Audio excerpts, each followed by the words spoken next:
Once upon a time, on a dark night, a caravan stayed at an inn in the desert. The caravan had 100 camels. The merchants tied the camel with ropes and pegs, but they found that one camel was left untied. They were somehow missing one rope and one peg. It was midnight, and the shops were closed by then, so there was no way of getting a rope or peg at that hour. They went to the owner of the inn, woke him up, and requested if he could spare a peg and a rope, as they had misplaced one. They said that they could tie 99 of their camels, but the 100th one remained untied. It was a dark night, and there was a possibility that the camel may wander off. The old man was very wise. He was famous for his wisdom in that area. The old man said, "Don't be worried. I do not have any peg or rope, but you people do one thing. Just go, dig the peg, tie the rope, and tell the camel to sleep." Those men got irritated and said, "Are you crazy?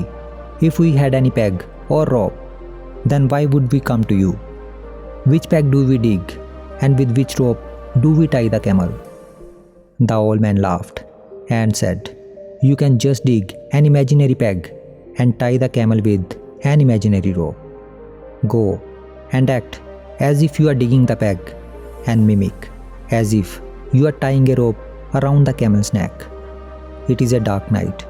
Even men can mislead. This is just an animal. Go and do as I have said. Tell the camel to sleep, and it will." No one trusted the old man, but they had no option. So they went and did what the old man had suggested. They dug a hole, inserted the peg which was not there, and hit the ground with hammer. After that, they acted as if they were tying the rope around camel's neck, the rope which was not there. And surprisingly, as soon as the camel heard the sound of digging and hammering peg as per everyday's routine, it sat down and went to sleep. They were very confused and surprised, but they too went and slept for night. The next morning, they got up early as the caravan had to travel in the morning. They removed the ropes of those 99 camels, removed the pegs, and the camels got up. But the 100th camel, which was not actually tied, did not get up. They pushed him and tried all possible ways to make him get up, but in vain. The camel did not get up. They were surprised that last night it was understandable due to darkness, but even in the bright daylight, the camel was not getting up. They kept on pushing the camel, but camel did not budge.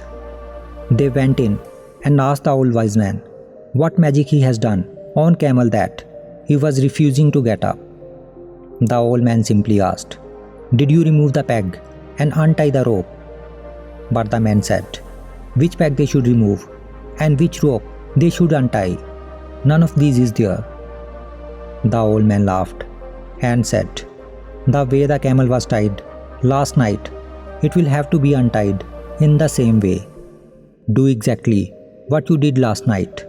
Just act to remove the peg and untie the rope."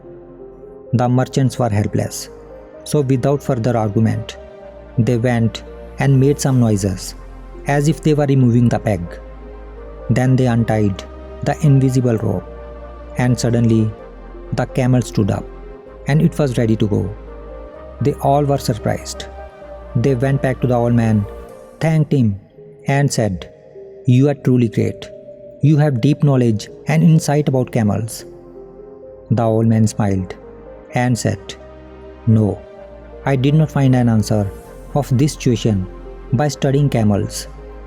I was able to suggest this by knowing the human mind and its behavior." If we see in our lives, we will find that the man is tied up with such pegs which are non-existent and with such ropes which are not there. Someone tells us that you can't do this, you are not capable of doing that, and we accept it to be a truth.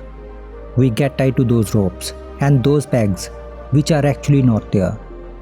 Throughout our life, we remain stuck with it and keep screaming.